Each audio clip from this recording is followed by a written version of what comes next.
오늘 저와 여러분들이 함께 나누실 말씀은 사도행전 4장 5절서부터 13절까지 말씀입니다. 사도행전 4장 5절서부터 13절까지 함께 한 목소리로 하나님의 말씀을 같이 읽으시겠습니다. 이튿날 관리들과 장로들과 서기관들이 예루살렘에 모였는데 대제사장 안나스와 가야바와 요한과 알렉산더와 및 대제사장의 문중이 다 참여하여 사도들을 가운데 세우고 묻되 너희가 무슨 권세와 누구의 이름으로 이 일을 행하였느냐. 이에 베드로가 성령이 충만하여 이르되 백성의 관리들과 장로들아, 만일 병자에게 행한 착한 일에 대하여 이 사람이 어떻게 구원을 받았느냐고 오늘 우리에게 질문한다면 너희와 모든 이스라엘 백성들은 알라. 너희가 십자가에 못 박고 하나님이 죽은 자 가운데서 살리신 나사렛 예수 그리스도의 이름으로 이 사람이 건강하게 되어 너희 앞에 섰느니라. 이 예수는 너희 건축자들의 버린 돌로서 집 모퉁이의 머릿돌이 되었느니라. 다른 이로서는 구원을 받을 수 없나니 천하 사람 중에 구원을 받을 만한 다른 이름을 우리에게 주신 일이 없음이라 하였더라. 그들이 베드로와 요한이 담대하게 말함을 보고 그들을 본래 학문 없는 범인으로 알았다가 이상히 여기며 또 전에 예수와 함께 있던 줄도 알고. 아멘. 할렐루야. 자, 여러분 한 주간 동안 평안하셨습니까? 자, 오늘이 벌써 2018년의 이제 마지막 주일입니다. 매년 처음 시작할 때 새로운 마음을 가지고 이렇게 한 해를 시작하시죠. 여러분 올해는 어떠하셨습니까? 올해 초에 시작했던 새롭게 가졌던 그 마음들을 잘 가지고 마지막까지 오셨나요? 제가 좋아하는 찬양 가사 중에 이런 가사가 있습니다. 세상 소망 다 사라져가도 주의 사랑 끝이 없으니 살아가는 이 모든 순간이 주 은혜임을 나는 믿네. 시간이 흘러갈수록 이 찬양의 가사가 제 마음속 깊이 모처럼 박힙니다. 저도 돌아보면 20대 30대 때 세상이 규명해 놓은 힘들과 명성들을 소유하기 위해서 참 분주하게 움직이며 많은 시간을 보냈던 것 같습니다. 늘 내가 원하는 그 지점까지 가면 성공하고 행복할 할 것이라고 생각을 했는데 그 자리에 가서 보면 행복은 또 처음 내가 느꼈던 그 먼 거리만큼 멀어져 있었습니다. 이제는 내 삶에 무엇이 가장 중요한지 하나님의 말씀을 통해 조금이나마 이해합니다. 세상에 속한 사람들은 나이가 들어가면서도 지극히 자기 중심적으로 변해갈 수밖에 없습니다. 자기 마음에 들지 않으면 분노하고 모든 것이 다 자기 생각대로 되기를 바랍니다. 이것이 흙에 속한 세상이 흙들을 다루는 방법입니다. 사탄이 만들어 놓은 먹음직하고 보암직한 그 무엇인가를 사탄은 끊임없이 인간에게 따먹게 합니다. 그렇게 인간은 사탄이 만들어 놓은 유혹에 먹히는 것입니다. 그리고 결국 영원한 지옥으로 이끌려가게 되는 것이죠. 오늘 본문은 성령이 임한 후 베드로와 요한이 수많은 사람들 앞에서 조금도 두려움 없이 담대하게 예수 그리스도에 관한 복음을 증거하는 모습을 보여주고 있습니다. 불과 몇 주 전만 해도 베드로는 자신이 당하게 될 사회적인 불이익이 두려워서 친구이자 스승이자 자신의 입으로 그리스도라 고백했던 예수를 배신하고 사람들 앞에서 예수를 저주했습니다. 그런데 지금 그 예수를 채찍으로 때리고 주먹질하고 십자가에 못 박아 죽인 장본인들, 그 결정을 내린 산헤드린 공회와 당시 최고의 힘과 권력을 가진 대제사장 안나스와 가야바 앞에서 담대하게 예수에 대해 증언하면서 그 예수를 죽인 자들이 바로 너희들이다라고 오히려 그들의 죄악을 담대하게 지적하고 고발하고 있습니다. 어떻게 사람이 몇 주 만에 이렇게 변할 수 있었을까요? 그 답을 오늘 본문에서 찾아볼 수 있습니다. 사도행전 4장 8절부터 10절까지 우리 함께 같이 읽으시겠습니다.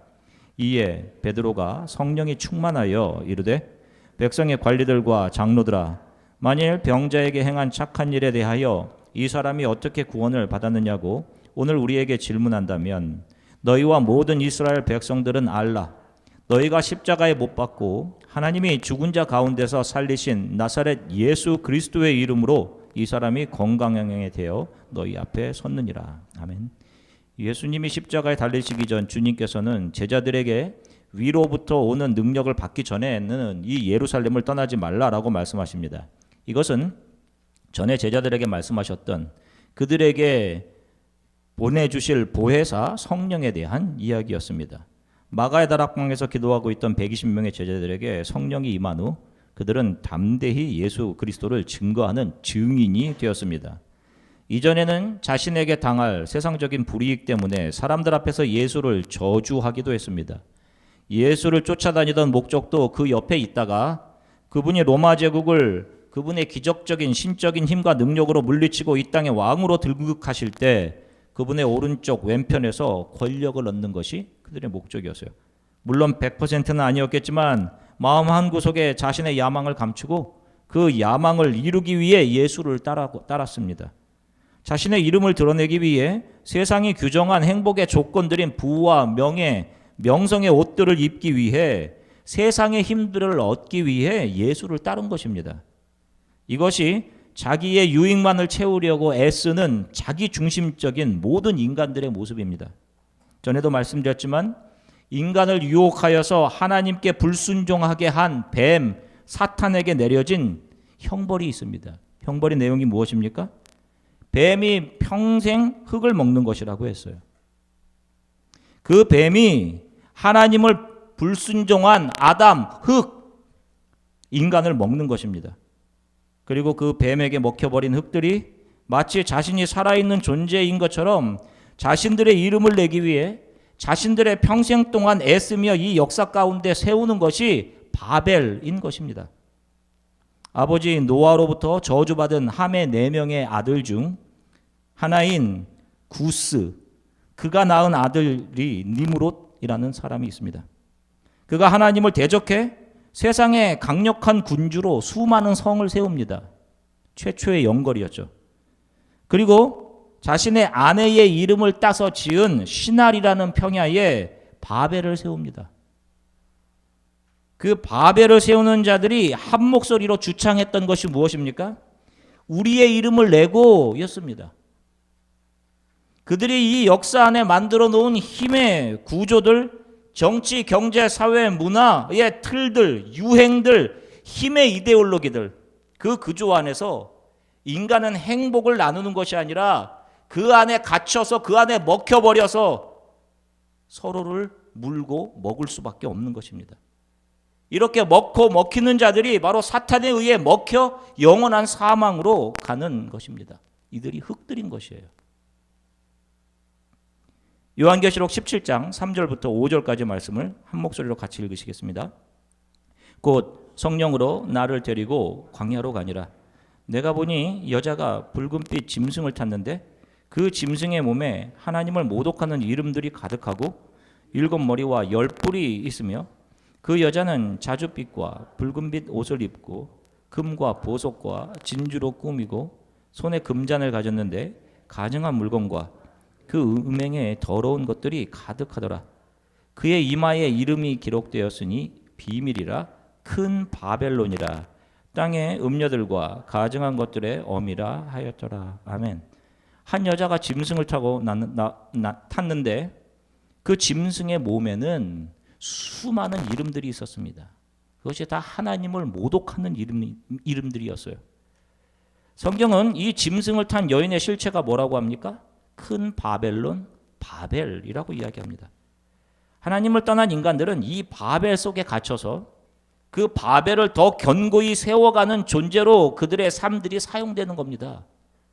그리고 결국 영원한 사망으로 그들의 삶이 마치게 되는 것이죠. 그래서 여러분들이 참 자유가 없음을 느끼는 거예요.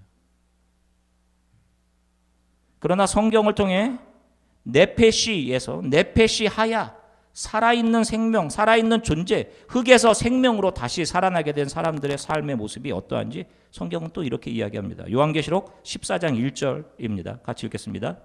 또 내가 보니 보라, 어린 양이 시온산에 섰고 그와 함께 14만 4천이 서 있는데 그들의 이마에는 어린 양의 이름과 그 아버지의 이름을 쓴 것이 있더라. 아멘.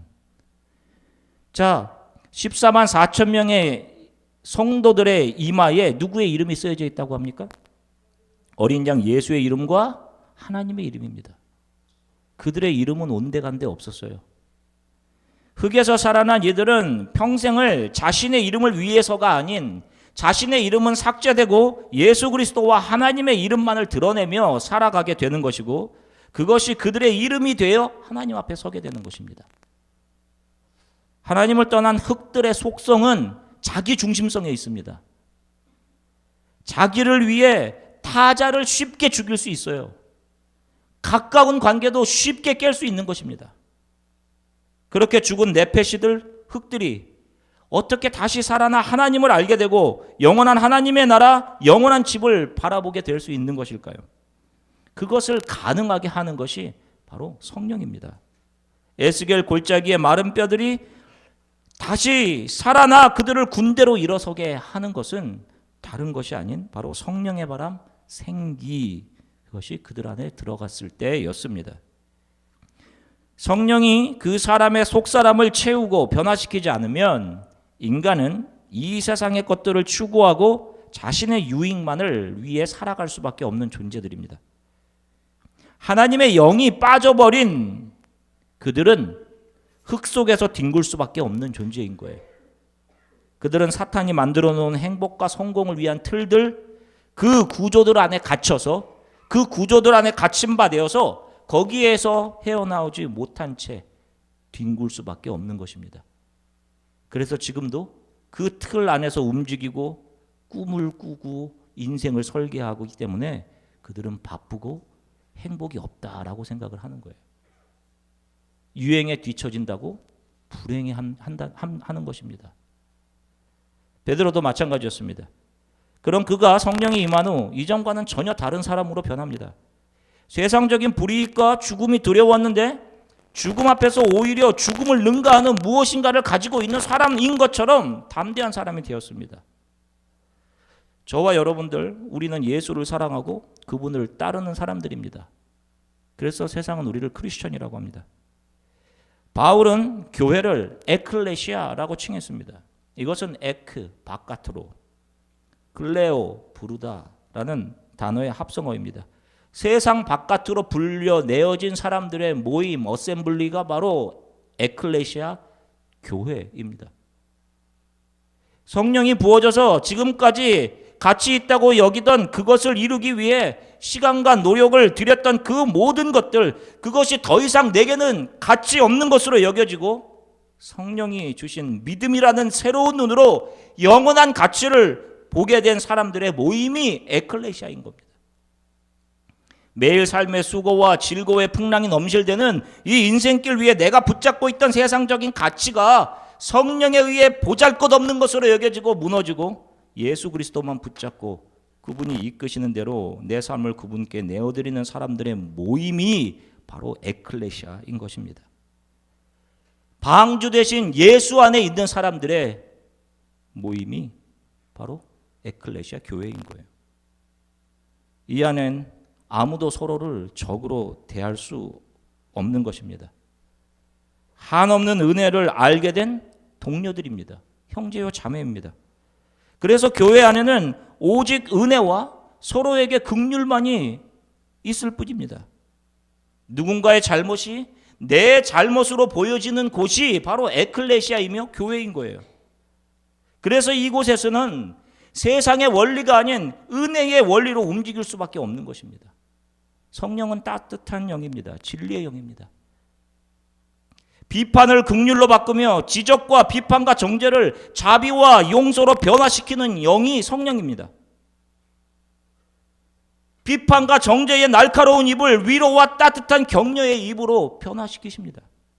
긍휼이 사라지고 눈물이 마른 인생을 늘 울어도 눈물로써 못 갚을 줄 알아 몸밖에 드릴 것 없어 이 몸을 드립니다. 이런 고백을 꺼내어 놓을 수밖에 없도록 우리들의 마음을 만지시는 분이 성령님이십니다. 이런 사람들이 모여 서로 간에 소망에 대한 위로와 믿음의 격려와 서로를 위한 진심 어린 사랑의 교제를 나누며 함께 말씀을 듣고 하나님을 찬양하고 하나님의 나라를 목표로 삼으며 함께 행진하는 곳이 바로 성도들의 모임 에클레시아인 것입니다. 세상의 힘을 소유하고 세상에 잘 정착하기 위한 정보들이 공유되고 세상의 신분에 따라 사람을 대하는 태도가 달라지며 세상에서 잘 되는 것을 축복이라고 가르치고 자신이 한 일을 자랑하고 자신의 의를 드러내고 있다면 그것은 아무리 건물에 간판에 무슨 교회 이름을 붙이고 있다 하더라도 예배의 형식을 가지고 있다 하더라도 그것은 에클레시아가 될 수 없는 것입니다. 세상 안에서 세상 바깥으로 꺼내어 불러진 사람들은 세상의 가치를 사랑하거나 삶의 목표로 삼을 수 없는 것입니다. 세상의 가치들이 죄 위에 세우는 바벨 사상 누각임을 믿음의 눈으로 본 사람들이 이 에클레시아 안에 세상의 지혜와 가치를 가지고 들어와 공유하려고 하겠습니까? 이 예수의 몸, 예수의 피로 세워진 에클레시아를 썩어질 세상의 영광으로 채우려고 하겠느냐고요. 여러분 이제 연말이라서 방송을 보면 연말 시상식이 한창입니다. 연예대상, 기업인 대상, 시상, 그 상 받는 자리에 올라가는 사람들, 그 이름이 불려지기 전에 얼마나 긴장을 합니까? 최고의 옷으로 정장을 차려입고 그 시상식, 자신의 이름들이 불려지기를 기대하며 거기에 있죠. 그런데 자신의 이름이 불려지면 눈물을 흘리며 감격하고 기뻐합니다. 그리고 시상대 앞에서 지난 시간을 돌아보며 수고했던 수많은 동료들의 이름을 부르죠. 혹시 내가 또 기억하지 못하는 분들이 있을까요? 라고 하면서 자신의 혼자의 힘으로는 해낼 수 없었을 것이라고 수상소감을 말합니다. 마찬가지입니다. 우리도 분명히 영광스러운 시상대 위에 반드시 서게 됩니다. 저와 여러분들이 지금 그 부르심의 상을 바라보며 믿음으로 이 땅을 지나가는 사람들입니다. 제가 지난 시간에 말씀드렸죠. 이미 묵시는 완성되어 있다고요. 14만 4천 명, 요한이 본 14만 4천 명은 저와 여러분들이 포함된 성도들의 모습이에요. 이미 완성된. 내 영광, 내 이름 덕지덕지 나를 감싸고 있던 세상의 힘들, 세상의 옷들이 벗겨지고 예수로만 옷 입고 이 땅을 지나 하나님 앞에서 우리의 이름이 불려질 때 그분으로부터 상 받기로 예정된 사람들이 저와 여러분들입니다. 아멘. 이 상은 이 땅을 근신하고 믿음으로 지나온 사람들, 예수만 붙잡고 온 사람들에게 주어지는 거예요.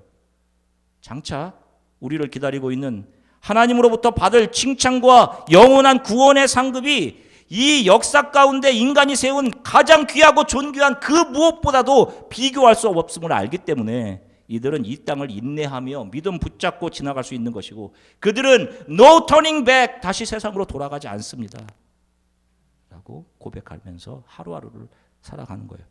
그토록 바라던 논문 통과, 연구 실적, 그토록 바라던 좋은 직장, 사업이 번창해 돈을 많이 벌게 되는 것, 성령이 눈뜨시게 해주시기 전에는 그런 것들이 중요했지만 성령을 통해 장차 하나님 앞에 서게 될 것을 보게 된 사람들은 영원한 구원의 상과 이 세상의 그 어떤 것들도 감히 비교할 수 없음을 알기에 그 부름의 상을 바라보며 짧은 인생을 믿음을 붙잡고 예수만 붙잡고 살아가게 되는 것입니다.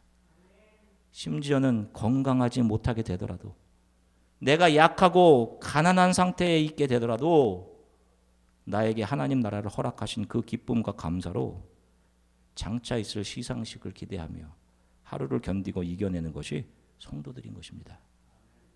바울은 28세에 다메섹에서 예수님을 만나 회심하고 회심 후 14년 후부터 전도 여행을 시작합니다. 41세부터 선교 여행을 시작해서 62세 목이 베어져 순교하게 되기 전까지 약 20년간 그가 선교 여행, 그가 걸어간 거리는 거의 2만 킬로에 가까웠습니다. 그가 순교당하기 몇 개월 전 기록한 서신이 바로 디모데후서입니다. 그 기록의 마지막 부분을 보겠습니다. 디모데후서 4장 13절입니다. 같이 읽겠습니다. 내가 올 때에 내가 들어와 가보의 집에 둔 겉옷을 가지고 오고 또 책은 특별히 가죽 조기에 쓴 것을 가져오라. 아멘. 보세요. 평생 복음을 증거한 바울의 죽기 전 모습은 지금 로마의 감옥에 갇혀 있습니다.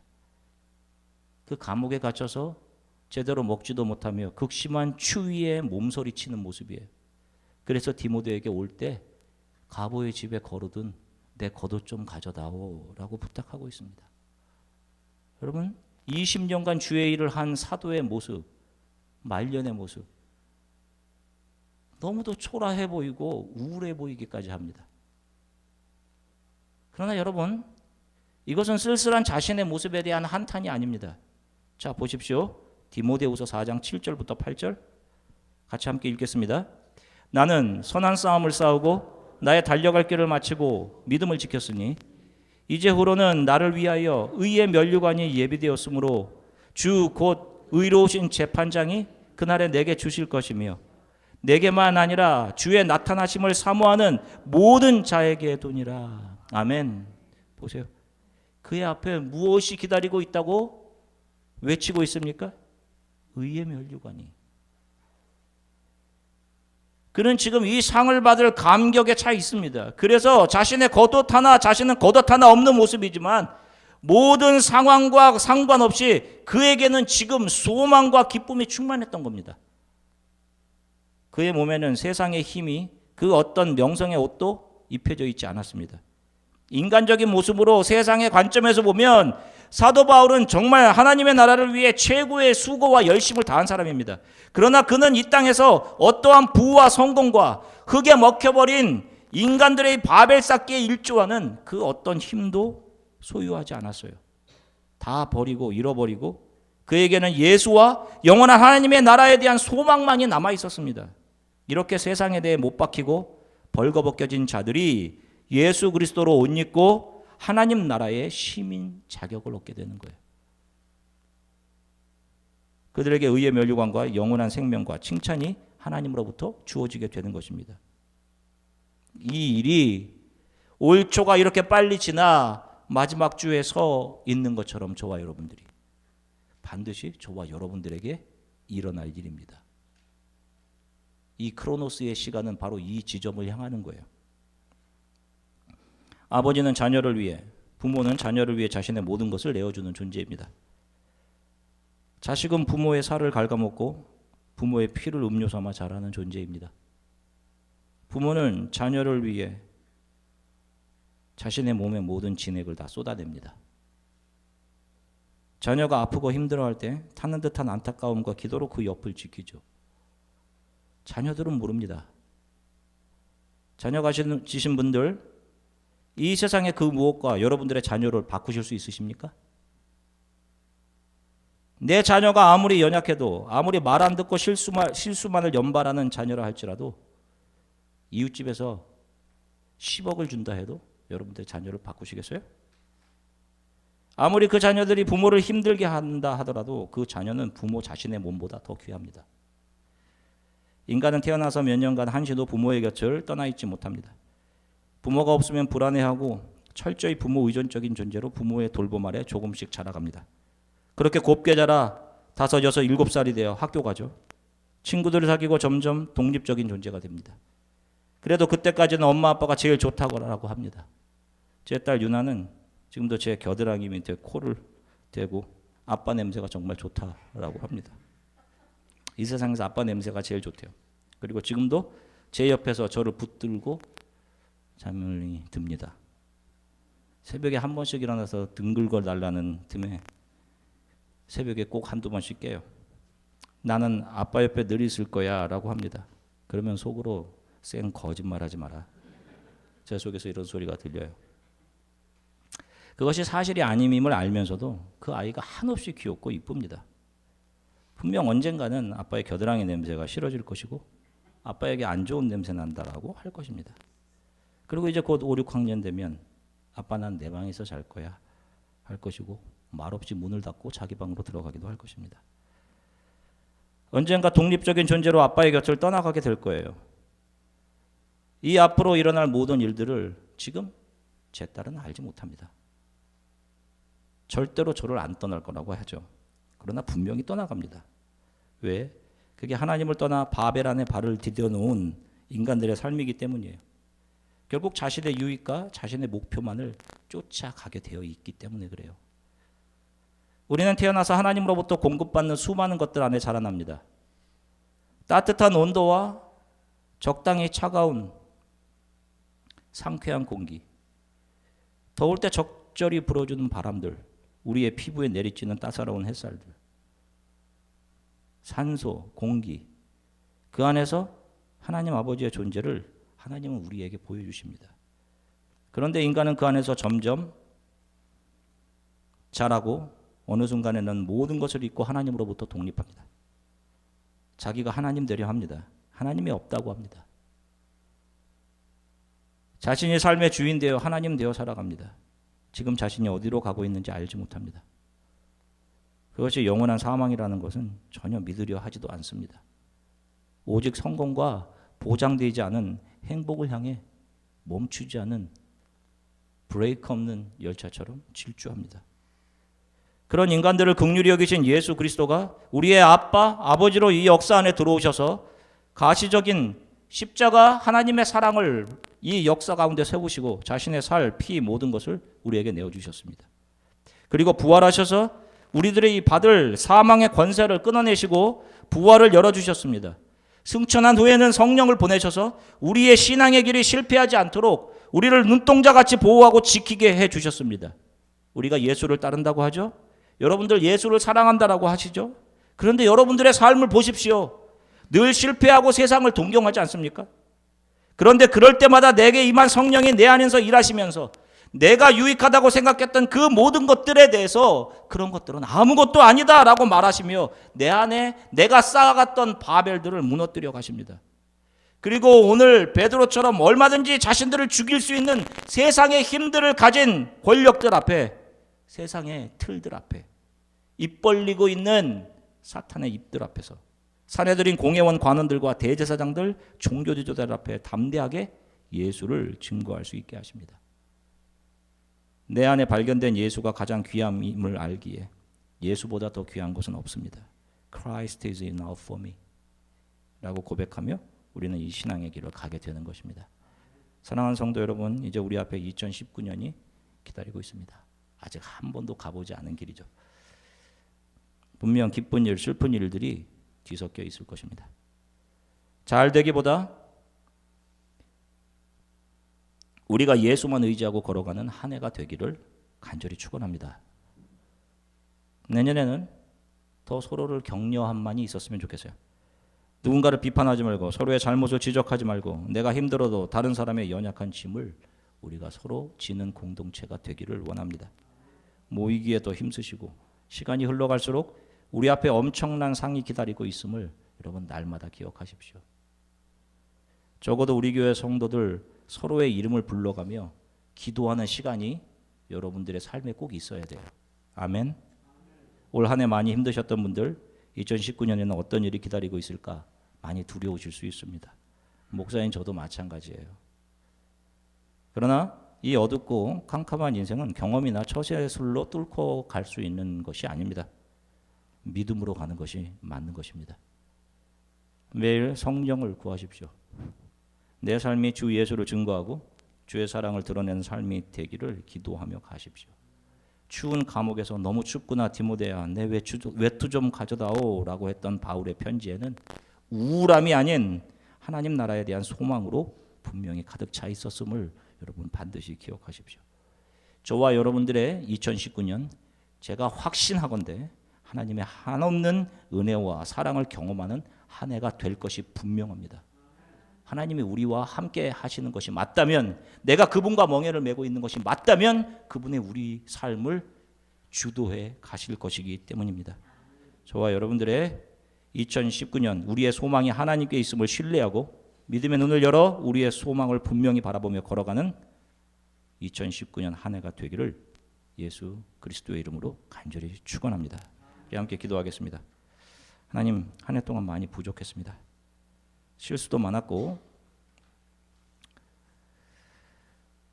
이 세상의 힘들, 입 벌리고 있는 사탄이 만들어 놓은 이 바벨들, 구조들, 힘의 이데올로기들 앞에 성공하지 못할 것 같은 두려움 때문에 하나님을 예배하는 것을 잊고 살기도 했습니다. 그럼에도 불구하고 우리의 연약함을 나무라지 않으시고 나도 너를 정죄하지 않는다. 매 순간마다 우리를 안아주시고 긍휼히 여기시며 우리를 다시금 주님 앞으로 나오게 하시는 주님, 우리의 모든 연약함과 잘못을 용서해 주십시오. 세상 소망 다 사라져도 주 예수의 은혜는 끝이 없습니다. 그 예수만 붙잡고 살아가게 해주십시오. 성령이 날마다 내 안에 일하시며 이 사실을 기억나게 해주십시오. 내 삶은 장차 주의 앞에 서서 받게 될 영광스러운 칭찬과 위로로 그것을 소망하며 살아가는 삶이 되게 해주십시오. 2019년 그 어떤 상황도 물도 불도 나의 믿음을 넘어뜨리지 못하게 하시고,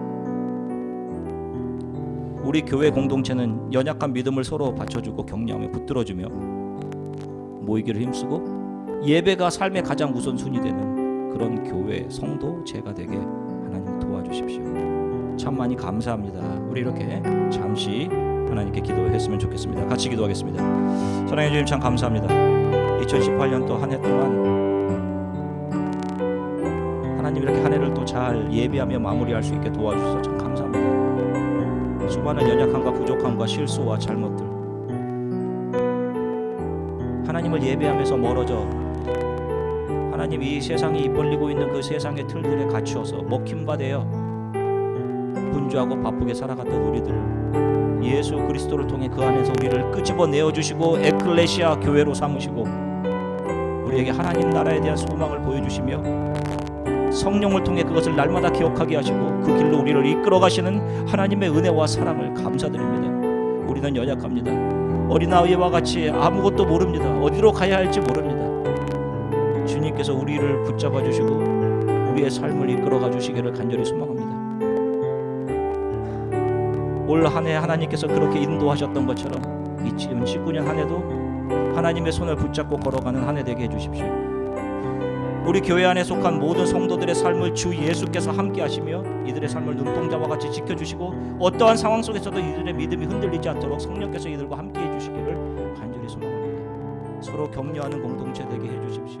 서로 위로하는 공동체가 되게 하나님 도와주십시오.